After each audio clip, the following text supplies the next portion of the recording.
श्री गुरु नानक देव जी अपने व्यक्तित्व में संत, योगी, पैगंबर, दार्शनिक, राजयोगी, गृहस्थ, त्यागी, धर्म सुधारक, समाज सुधारक, कवि, संगीतज्ञ आदि सभी गुण उत्कृष्ट मात्रा में समेटे हुए थे।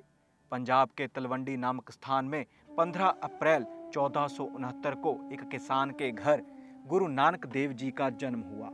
यह स्थान लाहौर से 30 मील पश्चिम में स्थित है। अब यह ननकाना साहिब के नाम से जाना जाता है। तलवंडी का नाम आगे चलकर नानक के नाम पर ननकाना पड़ गया। श्री गुरु नानक देव जी के पिता का नाम कालू एवं माता का नाम तृप्ता था। उनके पिता खत्री जाति एवं बेदी वंश के थे। वे कृषि और साधारण व्यापार करते थे और गांव के पटवारी भी थे। गुरु नानक देव जी के जन्म के समय प्रसूति गृह अलौकिक जोश से भर उठा। शिशु के मस्तक के आसपास तेज आभा फैली हुई थी। चेहरे पर अद्भुत शांति थी। पिता बाबा कालू चंद्र बेदी और माता तृप्ता ने बालक का नाम नानक रखा। गांव के पुजारी पुरोहित पंडित हरदयाल ने जब बालक के बारे में सुना तो उन्हें समझने में देर न लगी कि इसमें जरूर ईश्वर का कोई रहस्य छुपा है। जीती नौखंड मेदनी सतनाम दा चक्कर चलाया, भया आनंद जगत बिच कल तारण गुरु नानक आया। गुरु नानक देव जी की बाल्यावस्था गांव में व्यतीत हुई। बाल्यावस्था से ही उनमें असाधारणता और विचित्रता थी। उनके साथी जब खेल कूद में अपना समय व्यतीत करते तो वह नेत्र बंद कर आत्मचिंतन में मगन रहते। इनकी इसी प्रवृत्ति से उनके पिता कालू चिंतित रहते थे। आरंभिक जीवन 7 वर्ष की आयु में वह पढ़ने के लिए गोपाल अध्यापक के पास भेजे गए। एक दिन जब वह पढ़ाई से विरक्त हो अंतर्मुख होकर आत्मचिंतन में मगन थे, अध्यापक ने पूछा, क्यों नहीं पढ़ रहे? गुरु नानक का उत्तर था, मैं सारी विद्याएं और वेद शास्त्र जानता हूँ। गुरु नानक देव ने कहा, मुझे तो सांसारिक पढ़ाई की अपेक्षा परमात्मा की पढ़ाई अधिक आनंदमय प्रतीत होती है। यह कहकर निम्नलिखित वाणी का उच्चारण किया, मोह को जलाकर घिसकर स्याही बनाओ, बुद्धि को ही श्रेष्ठ कागज बनाओ, प्रेम की कलम बनाओ और चित्त को लेखक। गुरु से पूछकर विचार पूर्वक लिखो कि उस परमात्मा का ना तो अंत है और ना सीमा है। इस पर अध्यापक जी आश्चर्यचकित हो गए और उन्होंने गुरु नानक को पहुंचा हुआ फकीर समझकर कहा कि तुम्हारी जो इच्छा हो सो करो। इसके पश्चात गुरु नानक ने स्कूल छोड़ दिया। वह अपना अधिकांश समय मनन, ध्यानासन, ध्यान एवं सत्संग में व्यतीत करने लगे। गुरु नानक से संबंधित सभी जन्म साखियां इस बात की पुष्टि करती हैं कि उन्होंने विभिन्न संप्रदायों के साधु महात्माओं का सत्संग किया था। उनमें से बहुत से ऐसे थे जो धर्मशास्त्र के प्रकांड पंडित थे। अतः साक्ष्य के आधार पर यह भली भांति सिद्ध हो जाता है कि गुरु नानक ने फारसी का भी अध्ययन किया था। गुरु ग्रंथ साहिब में गुरु नानक द्वारा कुछ ऐसे पद रचे गए हैं जिनमें फारसी शब्दों का प्रयोग किया गया है। बचपन श्री गुरु नानक देव जी की अंतर्मुखी प्रवृत्ति तथा वृत्ति भावना से उनके पिता कालू चिंतित रहा करते थे। नानक को विक्षिप्त समझकर कालू ने उन्हें भैंसे चराने का काम दिया। भैंसे चराते चराते नानक जी सो गए। भैंसे एक किसान के खेत में चली गई और उन्होंने उनकी फसल चर डाली। किसान ने इसका उल्हाना दिया, किंतु जब उसका खेत देखा गया तो सभी आश्चर्य में पड़ गए। फसल का एक पौधा भी नहीं चरा गया था। 9 वर्ष की अवस्था में उनका यज्ञोपवीत संस्कार हुआ। यज्ञोपवीत के अवसर पर उन्होंने पंडित से कहा, दया कपास हो, संतोष सूत हो, संयम गाठ हो, सत्य उस जनेऊ की पूर्ण हो, यही जीव के लिए जनेऊ है। ए पांडे, यदि इस प्रकार का जनेऊ तुम्हारे पास हो तो मेरे गले में पहना दो। यह जनेऊ ना तो टूटता है, ना इसमें मैल लगता है, ना जलता है और ना ये खोता है। विवाह सन 1485 ईस्वी में नानक जी का विवाह बटाला निवासी मूला की कन्या सुलखनी जी से हुआ। उनके वैवाहिक जीवन के संबंध में बहुत कम जानकारी मिलती है। 28 वर्ष की अवस्था में उनके बड़े पुत्र श्री चंद का जन्म हुआ। 31 वर्ष की अवस्था में उनके द्वितीय पुत्र लक्ष्मी दास अथवा लक्ष्मी चंद उत्पन्न हुए। गुरु नानक के पिता ने उन्हें कृषि, व्यापार आदि में लगाना चाहा, किंतु उनके सारे प्रयास निष्फल सिद्ध हुए। घोड़ों के व्यापार के निमित्त दिए हुए रुपयों को गुरु नानक ने साधु सेवा में लगा दिया। अपने पिताजी से कहा कि यही सच्चा व्यापार है। नवंबर सन 1504 ईस्वी में उनके बहनोई जयराम, उनकी बड़ी बहन नानकी जी के पति ने गुरु नानक को अपने पास सुल्तानपुर बुला लिया। नवंबर 1504 ईस्वी से अक्टूबर 1507 ईस्वी तक वह सुल्तानपुर में ही रहे। अपने बहनोई जयराम के प्रयास से वह सुल्तानपुर के गवर्नर दौलत खां के यहाँ मोदी रख लिए गए। उन्होंने अपना कार्य अत्यंत ईमानदारी से किया। वहाँ की जनता व वहाँ के शासक दौलत खां नानक देव के कार्य से बहुत संतुष्ट थे। वे अपनी आय का अधिकांश भाग गरीबों और साधुओं को दे देते थे। कभी कभी वह पूरी रात परमात्मा के भजन में व्यतीत कर देते। मर्दाना तलवंडी से आकर यही गुरु नानक देव जी का सेवक बन गया था और अंत तक उनके साथ रहा। गुरु नानक देव जी अपने पद गाते थे और मर्दाना रबाब बजाता था। गुरु नानक देव जी नित्य प्रातः बेई नदी में स्नान करने जाया करते थे। कहते हैं कि एक दिन स्नान करने के पश्चात वन में अंतर्धान हो गए। उन्हें परमात्मा का साक्षात्कार हुआ। परमात्मा ने उन्हें अमृत पिलाया और कहा, मैं सदैव तुम्हारे साथ हूँ, मैंने तुम्हें आनंदित किया है। जो तुम्हारे संपर्क में आएंगे वह भी आनंदित होंगे। जाओ, नाम में रहो, दान दो, उपासना करो, स्वयं नाम लो और दूसरों से भी नाम स्मरण कराओ। इस घटना के पश्चात अपने परिवार का भार अब ससुर मूला को सौंपकर विचरण करने निकल पड़े और धर्म का प्रचार करने लगे। मर्दाना उनकी यात्रा में बराबर उनके साथ रहा। यात्राएं। गुरु नानक जी की पहली उदासी अक्टूबर 1507 ईस्वी से 1515 ईस्वी तक रही। इस यात्रा के दौरान उन्होंने हरिद्वार, अयोध्या, प्रयाग, काशी, गया, पटना, असम, जगन्नाथपुरी, रामेश्वरम, सोमनाथ, द्वारिका, नर्मदा तट, बीकानेर, पुष्कर तीर्थ, दिल्ली, पानीपत, कुरुक्षेत्र, मुल्तान, लाहौर आदि स्थानों में भ्रमण किया। उन्होंने बहुतों का हृदय परिवर्तन किया, ठगों को साधु बनाया, वैश्याओं का अंतःकरण शुद्ध कर नाम का दान दिया, कर्मकांडियों को बाह्य आडंबरों से निकालकर रागात्मकता की भक्ति में लगाया, अहंकारियों का अहंकार दूर कर उन्हें मानवता का पाठ पढ़ाया। यात्रा से लौटकर वह 2 वर्ष तक अपने माता पिता के साथ रहे। उनकी दूसरी उदासी 1517 से 1518 ईस्वी तक यानी 1 वर्ष की रही। इसमें उन्होंने एमनाबाद, सियालकोट, सुमेरु पर्वत आदि की यात्रा की और अंत में वह करतारपुर पहुंचे। तीसरी उदासी 1518 ईस्वी से 1521 तक लगभग 3 वर्ष की रही। इसमें उन्होंने रियासत बहावलपुर, साधु बेला, मक्का, मदीना, बगदाद, बलख, बुखारा, काबुल, कंधार, एमनाबाद आदि स्थानों की यात्रा की। 1521 में एमनाबाद पर बाबर का आक्रमण गुरु नानक ने स्वयं अपनी आंखों से देखा था।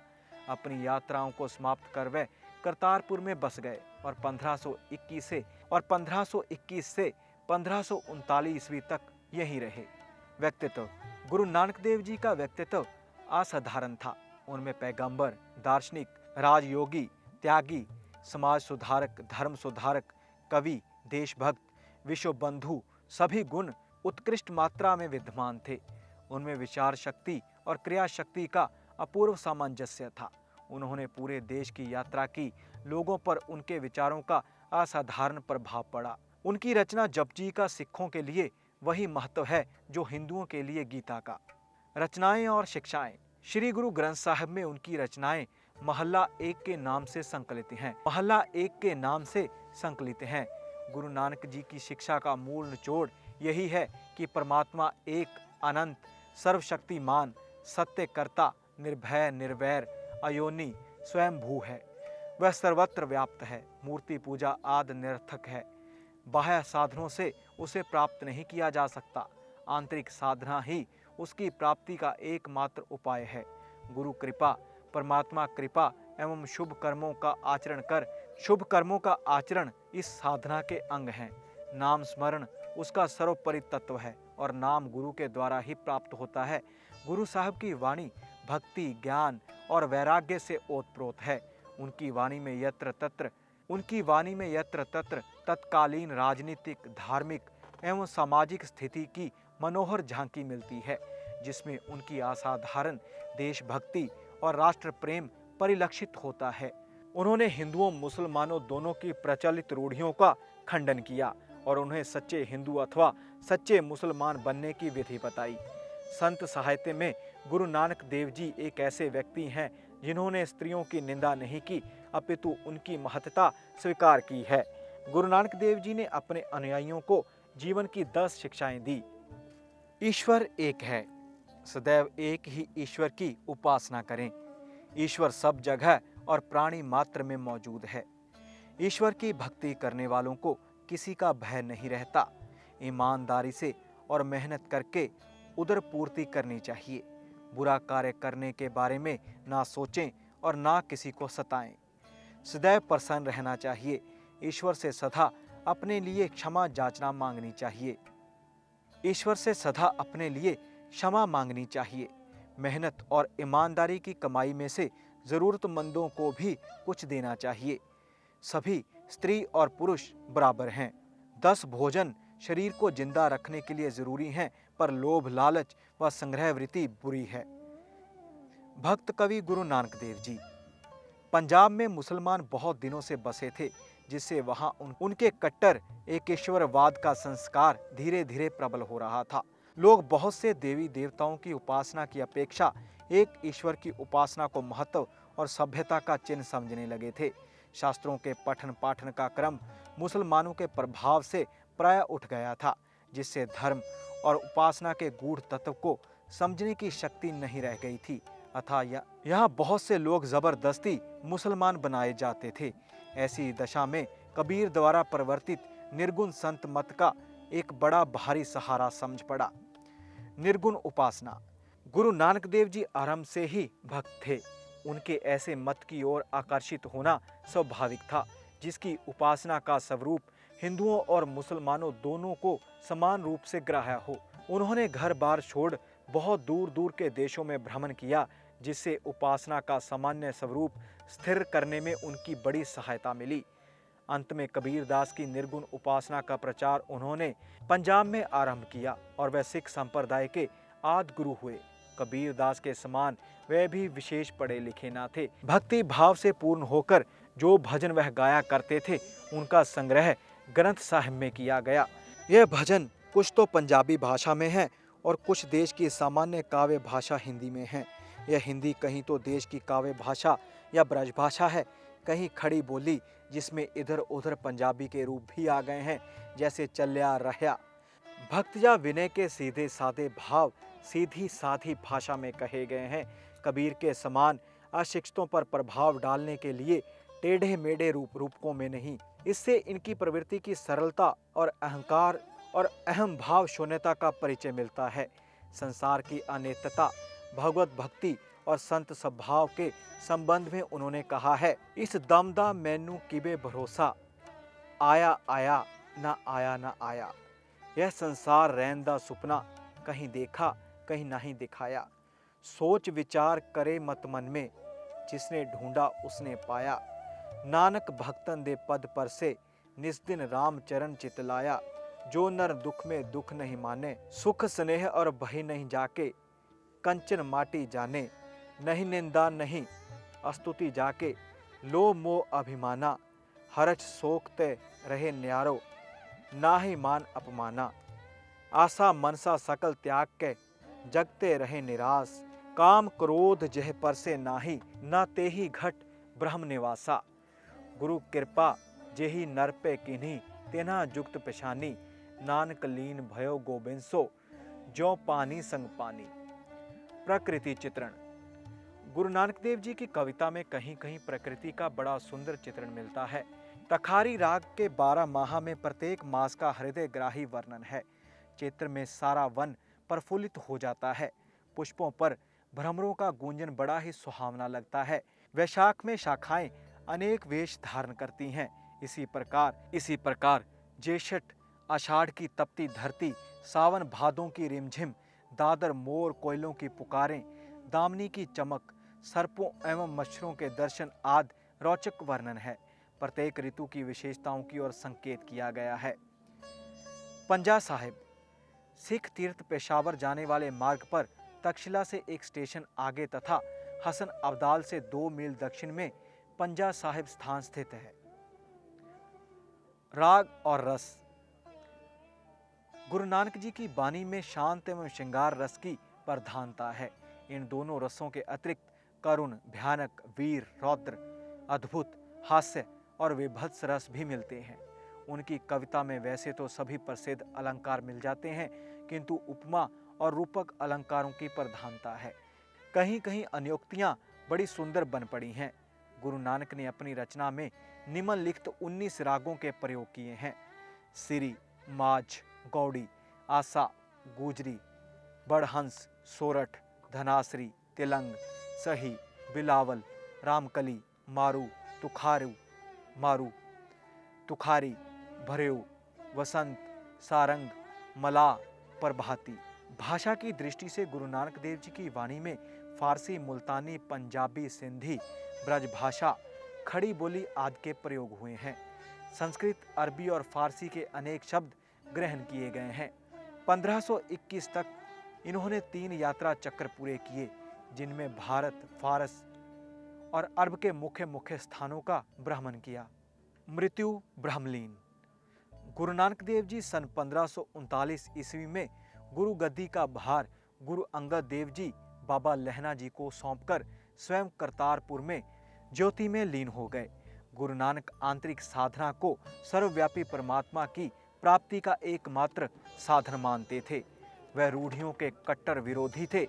गुरु नानक अपने व्यक्तित्व में दार्शनिक, योगी, गृहस्थ, धर्म सुधारक, समाज सुधारक, कवि, देशभक्ति, विश्व बंधु सभी गुणों को समेटे हुए थे। Bureau report, channel D5 Hindi. हर दिन नए और बेहतरीन वीडियोस देखने के लिए D5 चैनल को जरूर सब्सक्राइब करें और इसी तरह के बेहतरीन आर्टिकल्स पढ़ने के लिए नीचे दिए गए लिंक को जरूर क्लिक करें।